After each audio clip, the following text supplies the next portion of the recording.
Ainda há solução. Angústia, solidão, desamor, desespero, fome e miséria, pestes, terremotos, guerras, mortes, violências. Olhai para mim e sereis salvos, vós, todos os termos da terra, porque eu sou Deus e não há outro.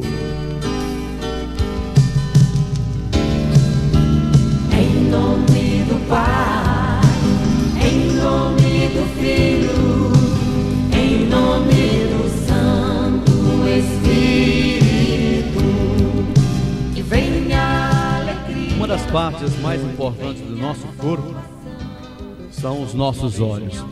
É com ele que a gente pode contemplar as belezas que Deus criou para nós. Os rios, as montanhas, as matas, os passarinhos, tudo o de bom, de belo que Deus fez. E é com os nossos olhos também que nós nos comunicamos uns com os outros.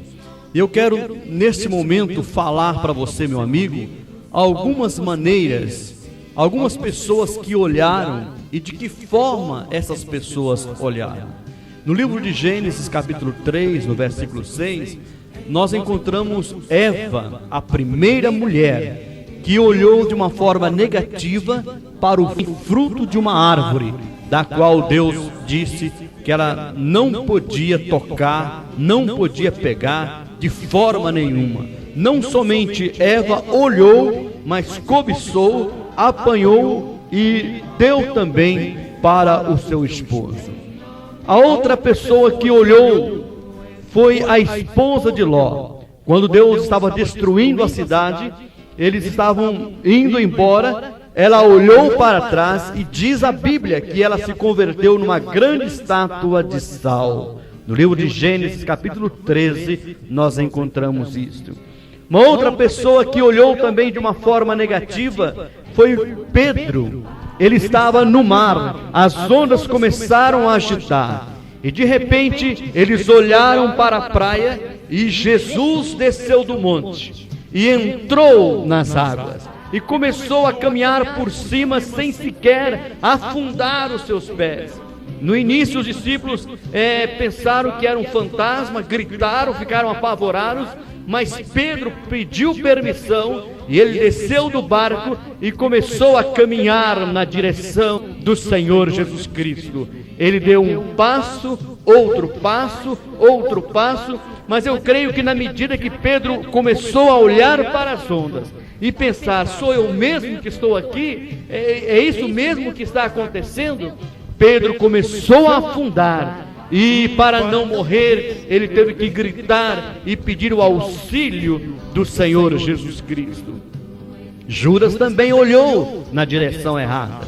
Diz a Bíblia que Judas era um dos discípulos, um dos apóstolos, era o tesoureiro de Jesus, andou com Jesus, ouviu os seus ensinamentos, mas ele não olhou simplesmente para Jesus. Ele olhou mais para os bens materiais, mais para as riquezas, para os vios mentais. Ele olhou para o dinheiro e vendeu o seu mestre, o Senhor Jesus Cristo, por 30 peças de prata. E por causa desse motivo tão estranho, tão triste, diz a Bíblia que ele se suicidou. Ele ficou apavorado e saiu e se enforcou. Mas nós temos também um outro grande servo de Deus, um homem que pregava o Evangelho, um homem que vivia o poder do Espírito Santo na sua vida. E por causa disso ele foi preso por uma grande turba, por uma grande multidão.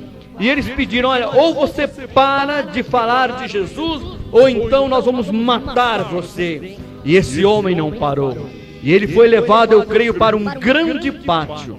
E ali, todas aquelas pessoas, homens, mulheres, crianças, apanharam algumas pedras e jogaram contra ele. E ele caiu por causa das pedradas que estavam sendo atiradas contra ele, mas a Bíblia diz que no último instante da sua vida, ele olhou não para o lado errado, não para as pessoas, não para os seus inimigos algozes, mas diz a Bíblia que Estevão, o primeiro mártir cristão, ele olhou para os céus. Sabe o que foi que aconteceu? Ele viu os céus abertos e viu o trono de Deus, viu o Senhor Jesus Cristo sentado no trono, e ele disse: Pai, não imputes esse pecado a essas pessoas, meus inimigos, meus algozes. Ele pediu perdão para aquelas pessoas. Um outro homem também que olhou de uma forma correta para alguma coisa foi o ladrão que estava sendo morto com Jesus na cruz. Eram dois. Um, diz a Bíblia, que zombava, escarnecia, dizia coisas desconexas, mas o outro não. O outro olhou para Jesus e disse: Senhor, lembra-te de mim quando entrares no teu reino. Qual foi a resposta de Jesus para aquele moço? Jesus olhou para ele e disse: olha, hoje mesmo estarás comigo no paraíso. Nesta hora que você, meu amigo, meu irmão, está passando por angústia, solidão, desamor, desemprego, fome, miséria, pestes, terremotos, guerras, morte e qualquer outra coisa, eu quero convidar você a olhar para Jesus, autor e consumador da nossa fé. A Bíblia diz: olhai para mim, ou seja, olhai para Deus, olhai para Jesus e sereis salvos. Ele é a solução para todos os nossos problemas. Amém.